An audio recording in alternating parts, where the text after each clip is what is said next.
नमो नमो मित्राणि। अद्य वयं कतिपयदिवसान्तरालैः पुनः भवतां समक्षम् उपस्थिताः स्मः। विगते षष्ठे पाठे भूधातोः लटि लकारे रूपाणि साधितानि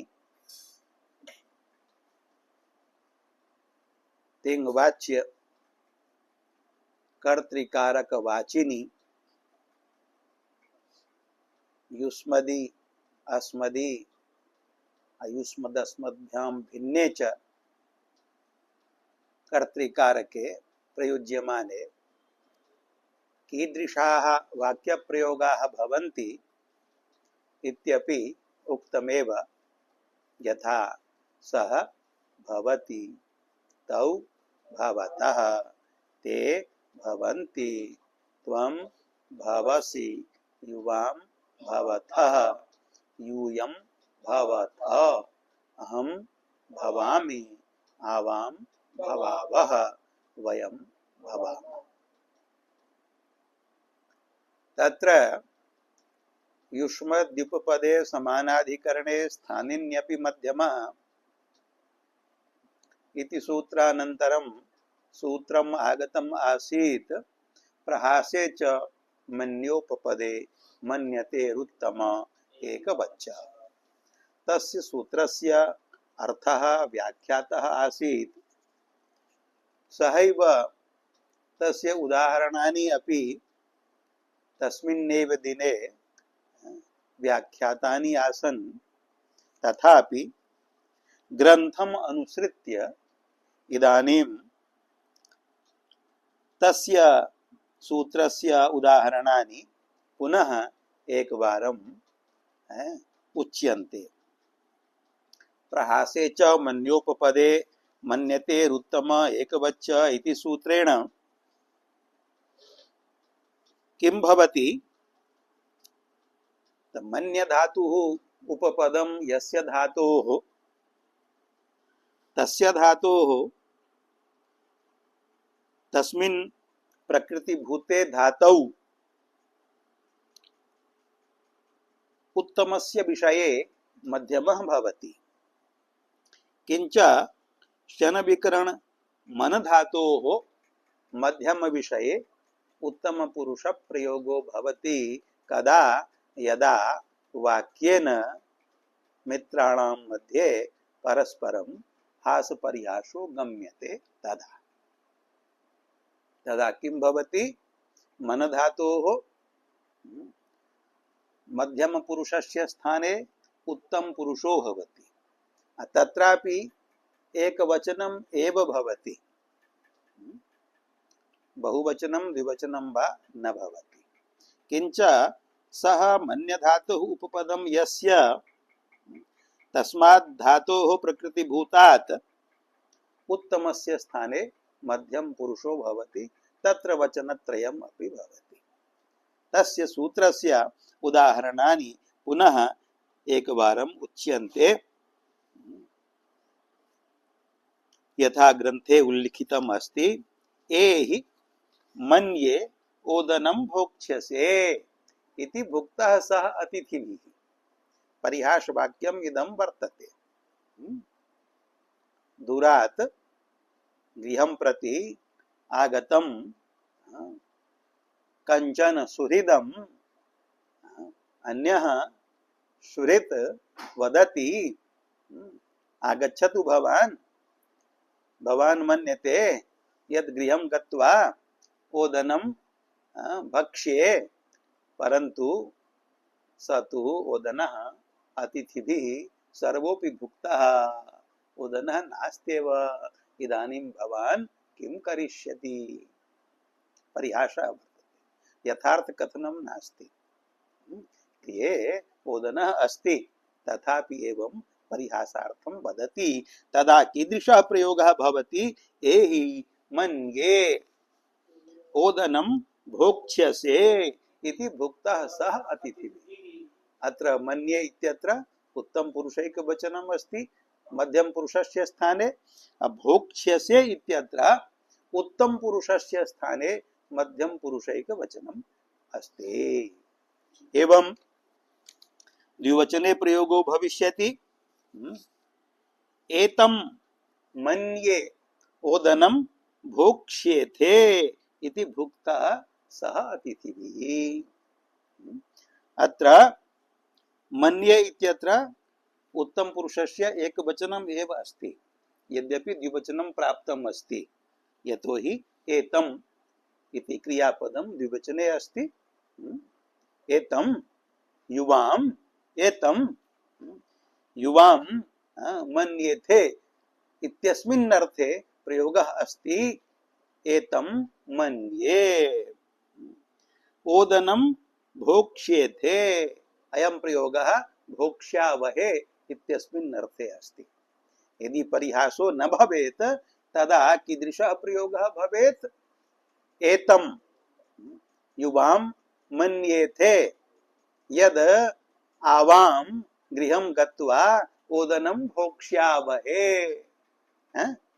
एतादृशः प्रयोगः परिहासा भावे भविष्यति, किन्तु परिहासे सति प्रयोगः अस्ति एतं मन्ये ओदनं भोक्ष्येथे इति भुक्तः सः अतिथिभिः। एवमेव बहुवचनेपि परिहासे सति प्रयोगो भविष्यति एत मन्ये ओदनं भोक्ष्यद्वे इति भुक्तः सः अतिथिभिः। परिहासा भावे एत यूयं मन्यद्वे वयम् ओदनं भोक्ष्यामहे इति भुक्तः सः अतिथिभिः। अयं परिहासा भावे प्रयोगः। एतादृशाः प्रयोगाः तु विरलाः एव प्राप्यन्ते। भवतु। तो तर्हि प्रहासे च मन्योपपदे मन्यते रुत्तम एकवच इति सूत्रस्यापि उदाहरणानि अत्र दत्तानि। एतम एतवा मन्ये ओदनं भोक्ष्येथे भोक्ष्यद्वे इत्यादि, भोक्ष्ये भोक्ष्यावहे भोक्ष्यामहे इत्यादि अर्थः अयम् अर्थः। मन्यसे मन्येते मन्यद्वे इत्यादि अर्थः। मन्ये इत्यस्य अर्थः एकत्र मन्यसे अपरत्र मन्येथे अन्यत्र मन्यद्वे। एहि मन्ये इत्यस्य अर्थः एहि मन्यसे। एहि एतम एतम मन्ये इत्यस्य अर्थः एतम मन्येथे। एत मन्ये इत्यस्य अर्थः एत मन्यद्वे। युष्मद्युपपदे इत्याद्यनुवर्तते। कुत्र? प्रहासे च मन्योपपदे मन्यते रुत्तम एकवच इत्यस्मिन् सूत्रे पूर्वसूत्रात् युष्मद्युपपदे समानाधिकरणे स्थानिन्यपि मध्यमा इत्यस्मात् युष्मदि उपपदे इति अनुवर्तते। तेन इदमपि सूत्रं तदैव प्रवर्तते यदा वाक्ये युष्मदः प्रयोगो भवति। युष्मद्युपपदे इत्यादि अनुवर्तते। तेन इह न एतु भवान् मन्यते ओदनं भोक्ष्ये इति भुक्तः सोऽतिथिभिः। यत्र भवत् शब्दस्य प्रयोगः तत्र इदं सूत्रं न प्रवर्तते, तत्र तु यथा प्राप्तम् एव भवति। परिहासेपि परिहासा भावेपि। यथा एतु भवान् मन्यते, भवान् मन्यते, ओदनं भोक्ष्ये अहम् ओदनं भोक्ष्ये इति भुक्तः सः अतिथिभिः। एवमेव द्विवचनेपि भविष्यति। एतं भवन्तौ मन्येते ओदनं भोक्ष्यावहे इति भुक्तः सः अतिथिभिः। एवं बहुवचने एत भवन्तः मन्यन्ते ओदनं भोक्ष्यामहे इति भुक्तः सः अतिथिभिः। प्रहासे किं? सूत्रे प्रहासे इति किमर्थम् उक्तम्? प्रहासे इत्यस्य प्रत्युदाहरणं किं? उच्यते यथार्थ कथने मा भूत्। यदि यथार्थ कथनम् अस्ति, वस्तुतः एव ओदनः समाप्तः सञ्जातः अस्ति, तदा एतादृशः पुरुषव्यत्ययः न भवति। तदा तु मध्यम पुरुषस्य स्थाने मन धातोः मध्यम पुरुषः एव भवति, अप्रकृतिभूतात् धातोः उत्तम पुरुषस्य स्थाने उत्तम पुरुष एव भवति। यथा एहि मन्यसे ओदनं भोक्ष्ये इति भुक्तः सः अतिथिः यथार्थ कथनम् अस्ति। एवं च लटि लकारे रूपाणि दर्शितानि, लटः अनन्तरं यथा आरंभे दशलकाराः प्रदर्शिताः तदनुसारं लिट् लकारः आयाति। तर्हि इदानीं भूधातोः लिटि लकारे कर्तरि लकारे सति यानि रूपाणि भवन्ति तानि रूपाणि व्याख्यातुं प्रक्रम्यते। कथं तानि रूपाणि सिद्ध्यन्ति इति प्रदर्श्यते। तत्र सर्वप्रथमं सूत्रं वर्तते परोक्षे लिट्। यथा वर्तमाने लट् इति सूत्रेण वर्तमान क्रियावृत्तेर्धातोर्लट् भवति, तथैव परोक्षे लिट् अनेन सूत्रेण भूतानद्यतन परोक्षार्थ क्रियावृत्तेर्धातोर् लिट् स्यात् इत्यर्थकेन लिट् लकारो विधीयते। सूत्रे पदद्वयम् एव वर्तते, परोक्षे इति सप्तम एकवचनान्तं, लिट् इति प्रथम एकवचनान्तं, परन्तु वृत्तिस्तु महती वर्तते। भूतानद्यतन परोक्षार्थ वृत्तेः धातोः लिट् स्यात्। कथम अयम् अर्थः जातः? भूते इति अधिकार सूत्रं वर्तते, तत् सूत्रम् अनुवर्तते सप्तम एकवचनान्तं। अनद्यतने लङ् इति सूत्रात् अनद्यतने इति पदम् अनुवर्तते सप्तम्यन्तं। तो भूते अनद्यतने परोक्षे इति त्रीणि सप्तम्यन्तानि पदानि जातानि। परोक्षः अनद्यतनः यः भूतः एवं उच्यताम्, अथवा भूतः अनद्यतनः यः परोक्षः एवं उच्यताम्। विशेषण विशेष्य भावे कामचारो भवति। नीलम इत्यपि विशेषणम्, उत्पलम इत्यपि विशेषणं विवक्षया। अत्र भूता अनद्यतन परोक्षार्थ वृत्तेः इति वृत्तौ पूर्वं भूतः, ततः अनद्यतनः, ततः परोक्षः इत्येवं क्रमेण अर्थः उक्तः।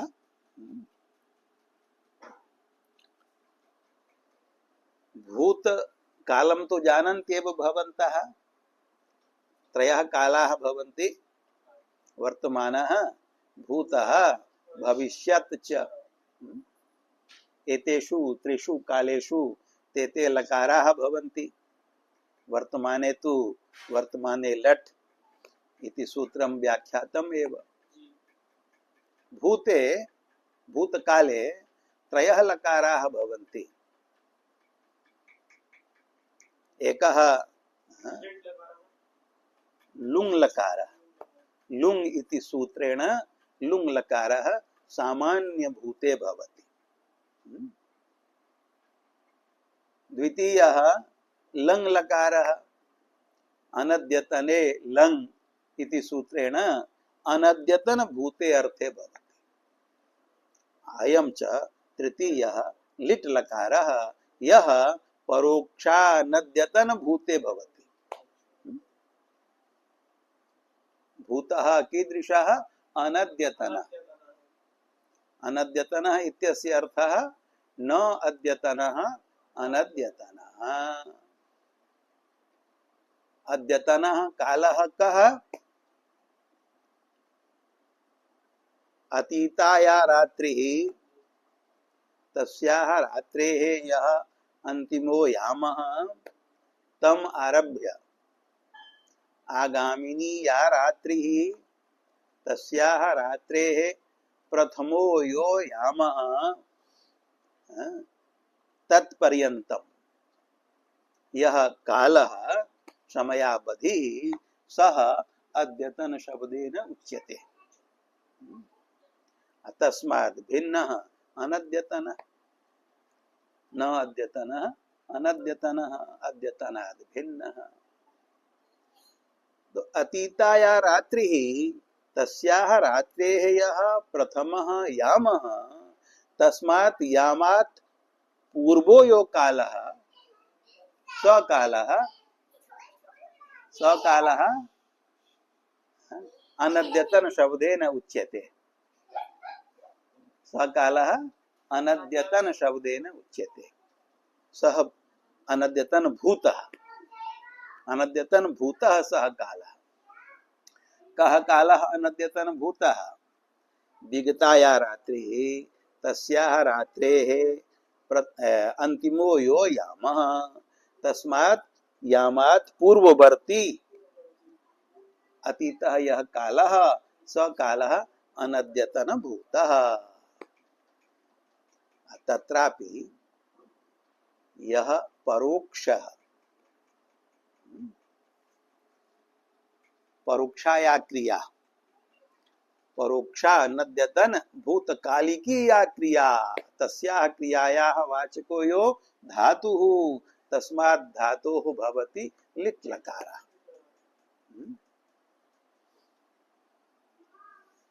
परोक्ष पदेन किं ग्राह्यम्? परोक्षम किं भवति?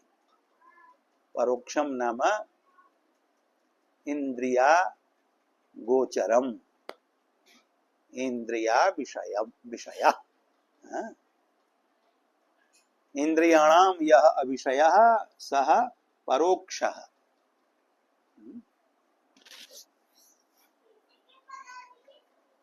यद्यपि परोक्ष शब्दे अव्ययी भावः समासः अस्ति। अव्ययी भावश्च इति सूत्रेण नपुंसकं भवति परोक्षम इति सिद्ध्यति। तथापि अर्ष आदित्वात् परोक्षम अस्ति यस्य सः परोक्षः सा च क्रिया परोक्षा एवं पुल्लिंगेपि स्त्रीलिंगेपि प्रयोगो भवति। प्रासंगिकतया यदि अस्माभिः परोक्ष शब्दस्य सिद्धिः विज्ञायते तर्हि उचितं भवेत्। परोक्षम इत्यत्र अव्ययी भावः समासः अस्ति। तस्य विग्रहः कः? अक्षणः परम्। अक्षणः परं परोक्षम। यद्यपि अक्षि शब्दः लोके प्रायेण दृश्यते नयनेन्द्रिय विषये अक्षि नयनम, परंतु वृत्तौ स अक्षि शब्दः इंद्रिय मात्र बोधको भवति। अत्र समास वृत्तिरस्ति, अतः अत्र अक्षि शब्दः इंद्रियवाचकः। अक्षणः परं परोक्षम। अस्मिन् विग्रहे अत्र अव्ययी भाव समासः अस्ति। यद्यपि अत्र समासस्य बोधकं किमपि वाक्यं नास्ति, सूत्रादिकं किमपि विधायकं न दृश्यते, यतोहि विग्रहे अव्ययम् एव नास्ति। अक्षणः इत्यपि अनव्ययम्, परम् इत्यपि अनव्ययम्। अव्ययी भाव समासस्तु प्रायेण अव्ययानां भवति, अव्ययैः सह भवति। अव्ययं विभक्ति इत्यादिभिः सूत्रैः प्रायेण अव्ययानां भवति। अत्र तु अव्ययं नास्ति। न वा अक्षि शब्दस्य परशब्देन सह विधायकं किमपि सूत्रं दृश्यते, तथापि अत्र अव्ययी भावो भवति। कथं भवति? अव्ययी भावे समासांत टच प्रत्यय विधायकम सूत्रम अस्ति। स्मर्यते सूत्रम टच प्रत्यय विधायकम अव्ययी भावे शरत प्रभृतिभ्यः।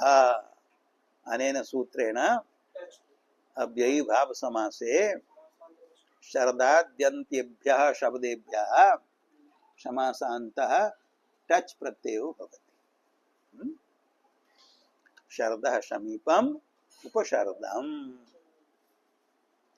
तत्रैव सूत्रे शरत प्रभृति गण बोधकम सूत्रम वर्तते। गण सूत्रम प्रतिपर समनुभ्योक्ष्ण इति गण सूत्रम वर्तते। प्रतिपर समनुभ्योक्ष्ण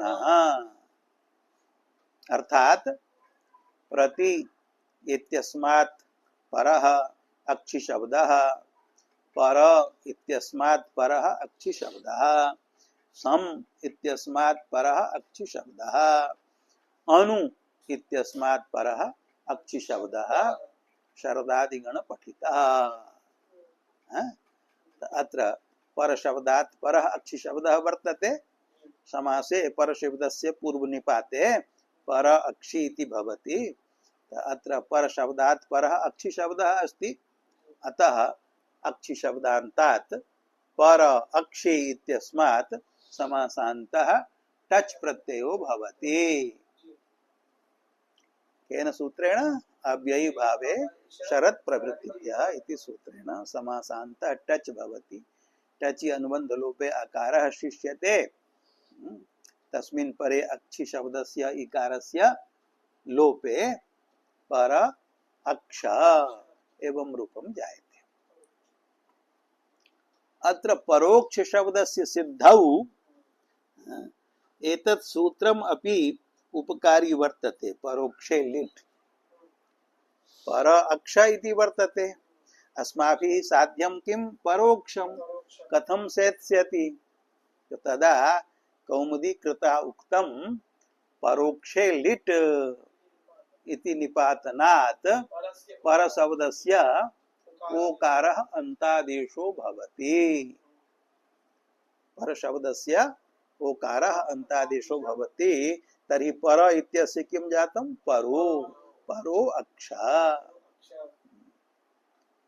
परो इति ओकारस्य अक्ष इति अकारस्य उभयोः स्थाने पूर्वरूपं जायते। एङः पदान्तादति पूर्वरूपे कृते परोक्ष इति रूपं सिद्ध्यति। परन्तु तस्य प्रश्नस्य समाधानं तु न कृतं। कस्य प्रश्नस्य? अत्र अव्ययी भाव समासः केन वाक्येन भवति, केन सूत्रेण भवति? किमपि विधायकं सूत्रं तु न दृश्यते। तत् समाधानम् अस्ति अव्ययी भावे शरत प्रवृत्तिभ्यः इत्यनेन सूत्रेण यह टच प्रत्ययः क्रियते तत् टच प्रत्यय विधानम एव ज्ञापकम अस्ति। टच प्रत्यय विधान सामर्थ्यात् अत्र अव्ययी भावः समासो भवति। यदि अव्ययी भावः न स्यात् तर्हि अव्ययी भाव समासे अक्षि शब्दान्तात् विधीयमानः टच प्रत्ययः कथं स्यात्? टच प्रत्ययस्तु विहितः अस्ति।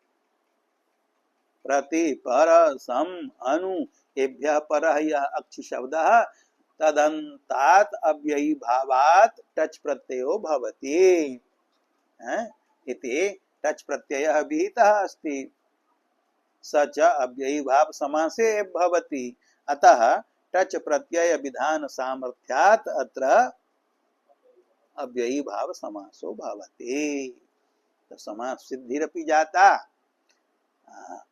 परोक्षे लिट् इति सूत्रेण पर शब्दस्य ओकारान्तत्व निपातनेन परोक्ष शब्द सिद्धिरपि जाता।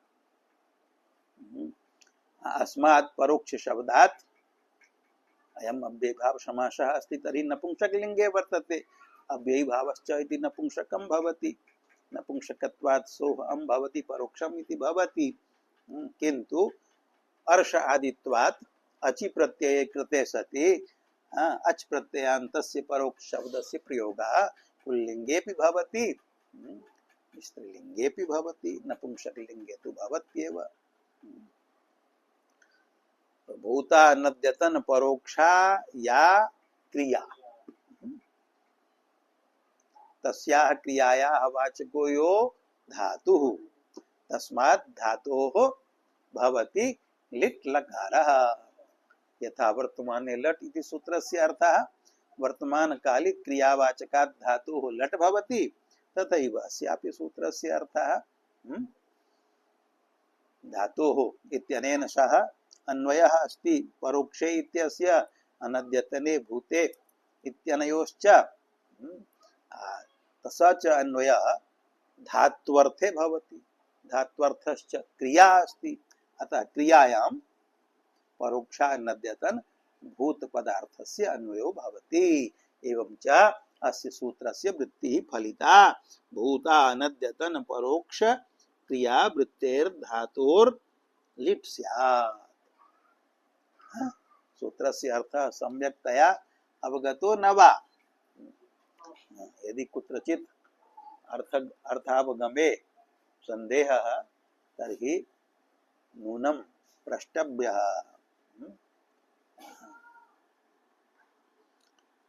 परोक्ष लिट् इति सूत्रेण धातोः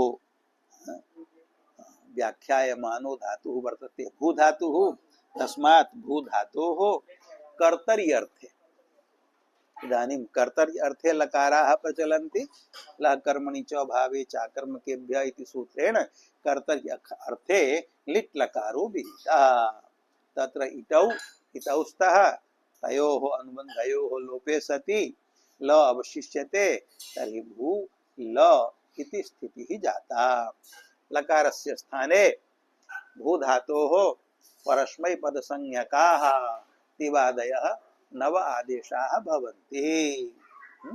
शेषात् कर्तरि परस्मैपदम् अनुदात्त्यत्वं ङित्वं स्वरित्यत्वं ङित्वं वा भूधातोर्नास्ति। अतः अयं धातुः आत्मनेपद निमित्तहीनः वर्तते। तस्मात् कारणात् भूधातोः परस्मैपद संज्ञकाः आदेशाः भवन्ति लकारस्य स्थाने। तर्हि लकारस्य स्थाने परस्मैपद संज्ञकाः ये तिवादयः आदेशाः प्राप्ताः, तत्रापि प्रथम पुरुषैक वचन विवक्षायां तिङ्वाच्य कारक वाचिनी युष्मदस्मद भिन्ने देवदत्तादि शब्दे कर्तरि सति तस्य च एकत्व विवक्षायां कर्तृगतैकत्व विवक्षायां लकारस्य स्थाने प्रथम पुरुषैक वचन संज्ञकः तिप् आदेशो भवति। तिप् आदेशे कृते भू ति इति स्थितिः संजाता।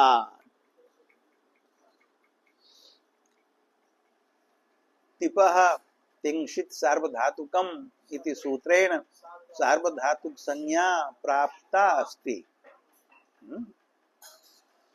तां संज्ञां बाधित्वा अत्र लिट् च अनेन सूत्रेण लिडादेशस्य तिङः आर्धधातुक संज्ञा विधीयते। लिट् च लिडादेशस्तिङ् आर्धधातुक संज्ञा एव स्यात्, न तु सार्वधातुक संज्ञा। लिट् च इति सूत्रे तु पदद्वयम् लिट् च। लिट् इति प्रथमैक वचनान्तम् इति ज्ञायते, परन्तु तत्र प्रथमैक वचनं नास्ति, अपितु षष्ठ्यैक वचनम् अस्ति। सा षष्ठी लुप्ता वर्तते, सौत्रो लुक् वर्तते। सूत्रकारेच्छया षष्ठ्याः लुक् अस्ति।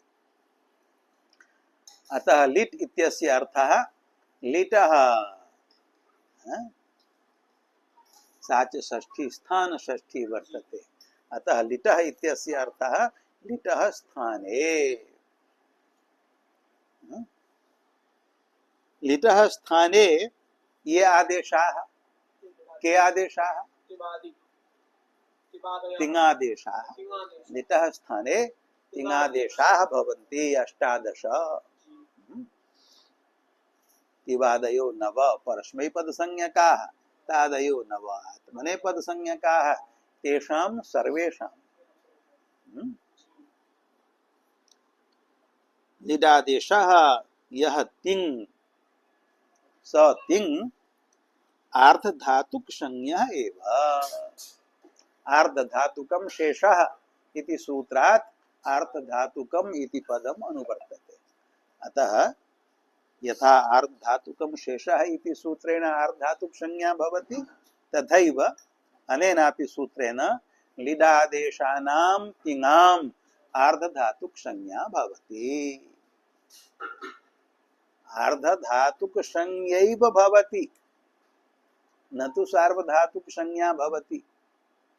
यथा लडादेशानां तिङां सार्वधातुक संज्ञा अस्ति तिंशित् सार्वधातुकम् इत्यनेन तिङ्त्वात् तथा लिडादेशानां सार्वधातुक संज्ञा नास्ति अपितु अर्धधातुक संज्ञैव अस्ति। अर्धधातुक संज्ञा एव स्यात् न तु सार्वधातुक संज्ञा। अयम् अर्थः कुतः आगतः? लङः शाकटायनस्यैव इति सूत्रात् एवकारानुप्रश्नात् एवकारानुवृत्तेः एव पदस्य अनुवृत्तिः कर्तव्या तेन अर्थो भवति अर्धधातुक संज्ञा एव अर्थात् न सार्वधातुक संज्ञा। अन्यथा सार्वधातुक संज्ञापि प्रसज्येत। कुतः?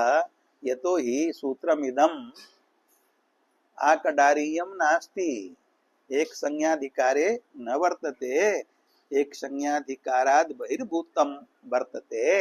अतः संज्ञयोः उभयोः समावेशः कदाचित् प्रसज्येत तन्निवारणाय उक्तम् अर्धधातुक संज्ञा एव स्यात् एवकारानुवृत्त्या न तु सार्वधातुक संज्ञा।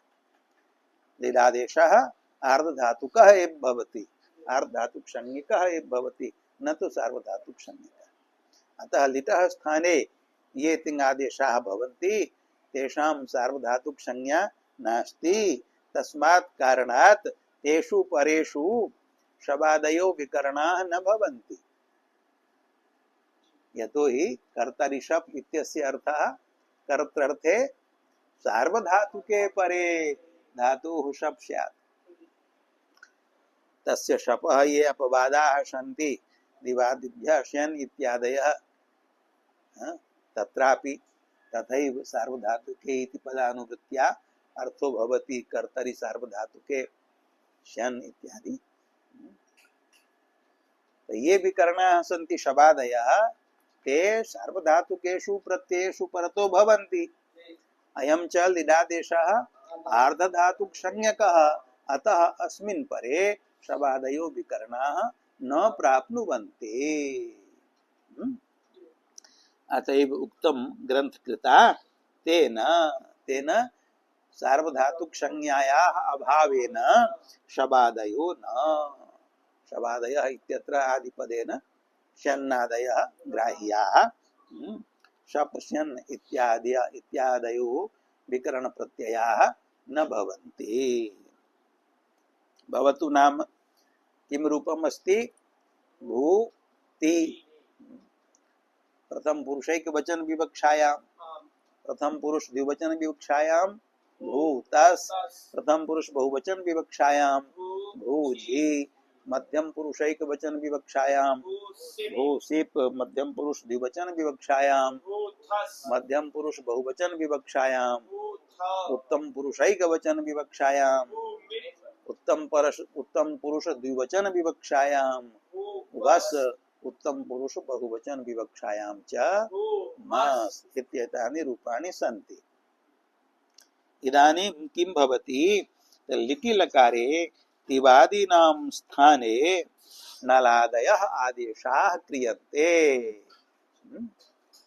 तद् विधायकं सूत्रमस्ति परस्मैपदानां णलतुषुस्थलतुषणल्वमाः। पदद्वयं वर्तते परस्मैपदानाम् इति एकं षष्ठी बहुवचनान्तम् अणलतुषुस्थलतुषणल्वमाः इति प्रथमा बहुवचनान्तं पदद्वयं वर्तते।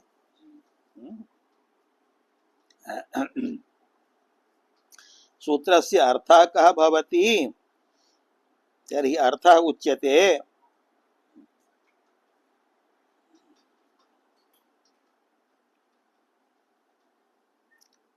लिटः तिवादीनां नवानां णलादयो नवः स्युः।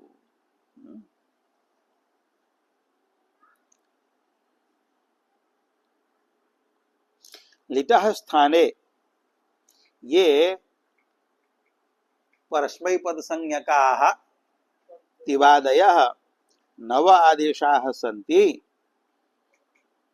तेषां तिवादीनां नवानाम् आदेशानां स्थाने क्रमशः णल अतुस उस थल अथुस अ णल व म इत्येते नव आदेशाः भवन्ति।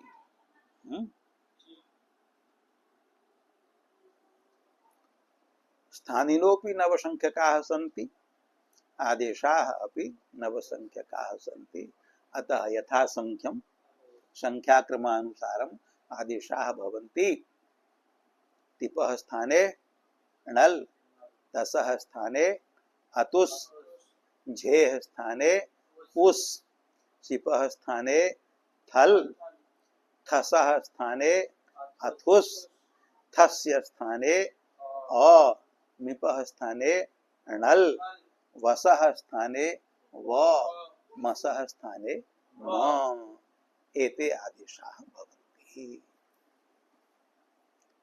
इमे आदेशाः सर्वादेशाः भवन्ति। तिपः स्थाने णल भवति सर्वादेशः, संपूर्णस्य तिपः स्थाने णल भवति।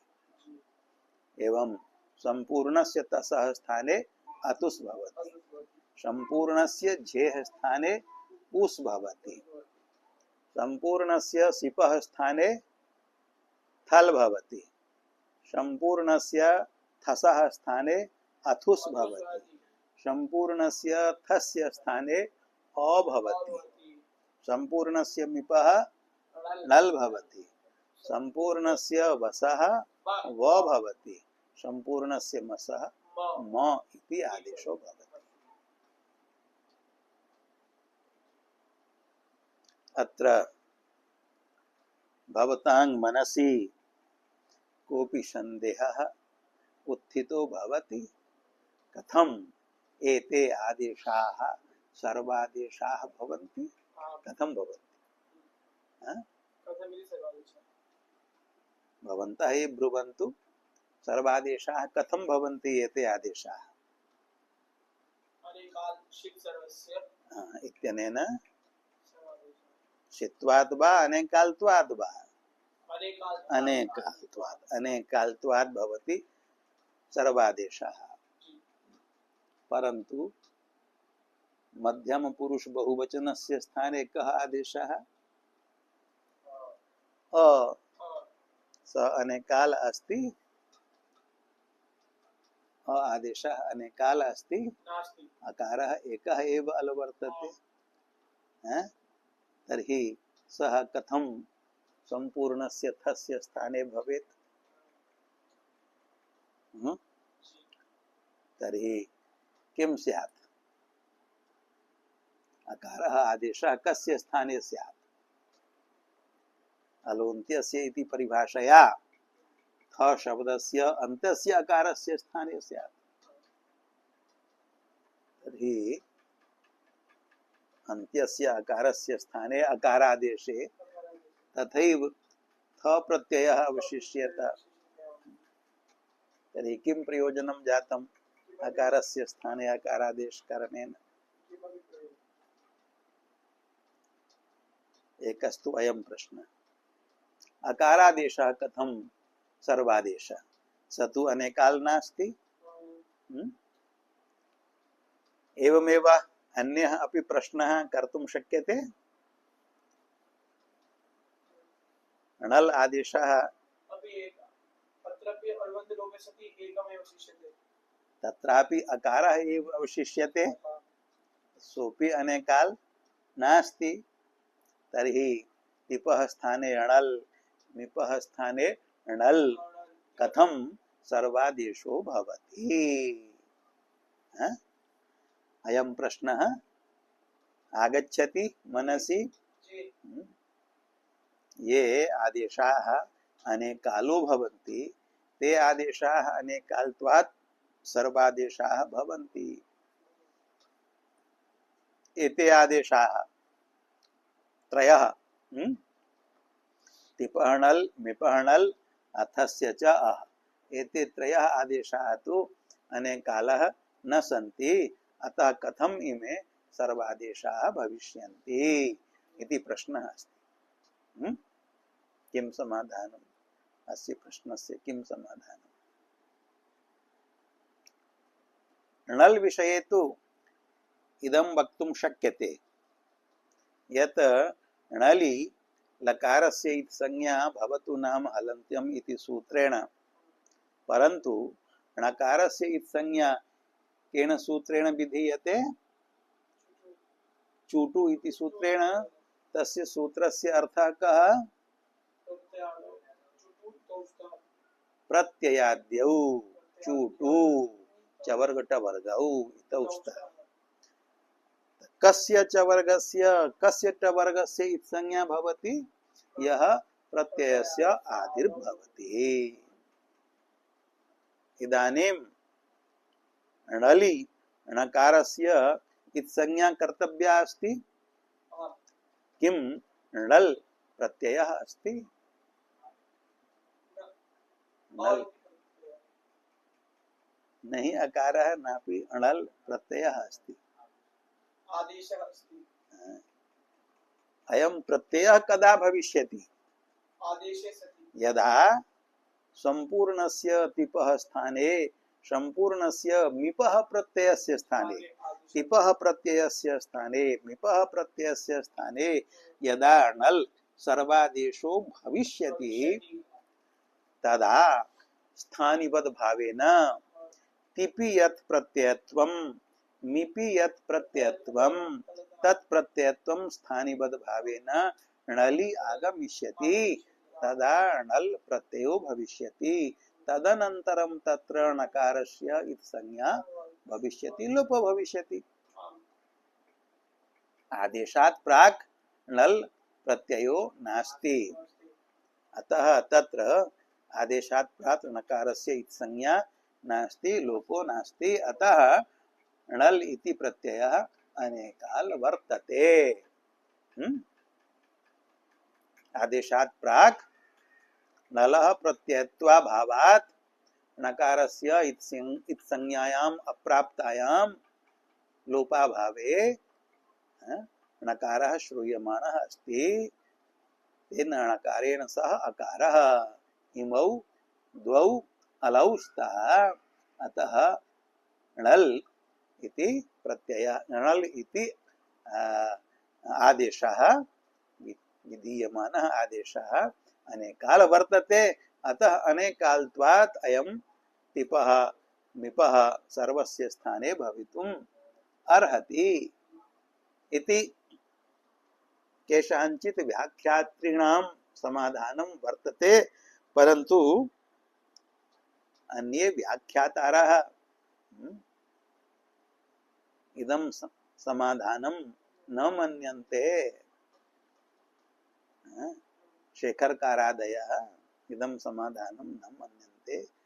ते कथयन्ति नानुबन्धकृतमनेकाल्त्वम् इति परिभाषा वर्तते, अनुबन्ध निमित्तकम् अनेकाल्त्वं न भवति।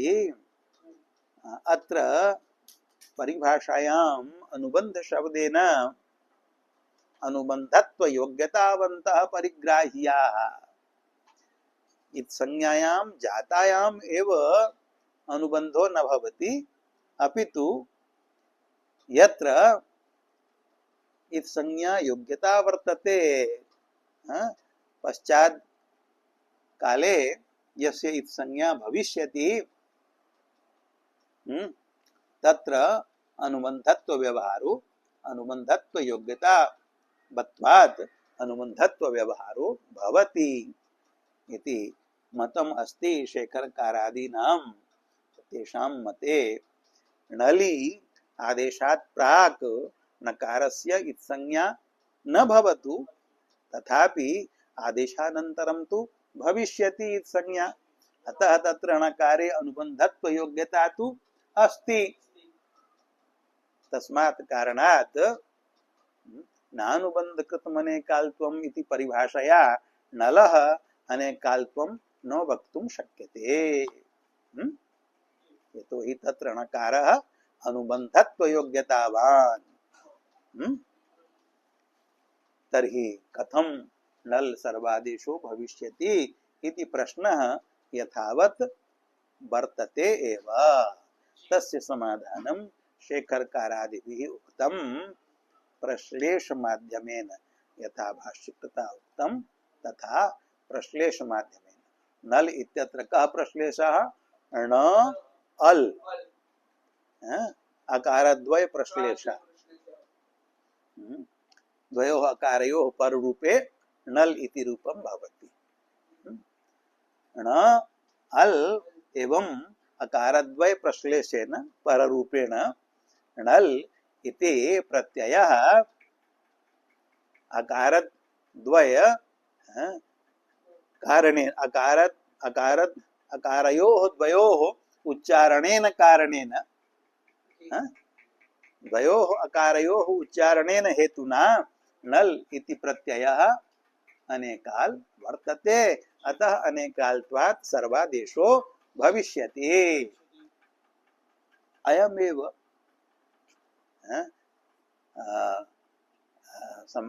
समाधान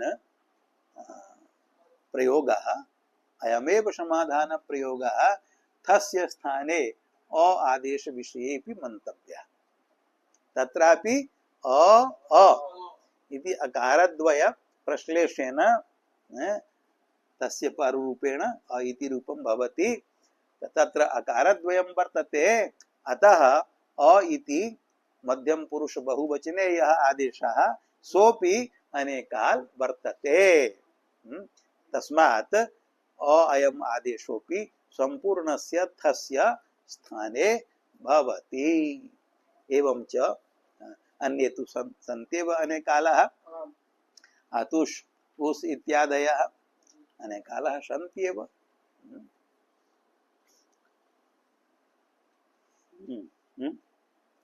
अत्र विरामः कर्तव्यः यथा भवताम् इच्छा अत्रैव पाठः छात्राणाम् इच्छया विरम्यते अग्रिमः पाठः अग्रिमे दिवसे भविष्यति अत्र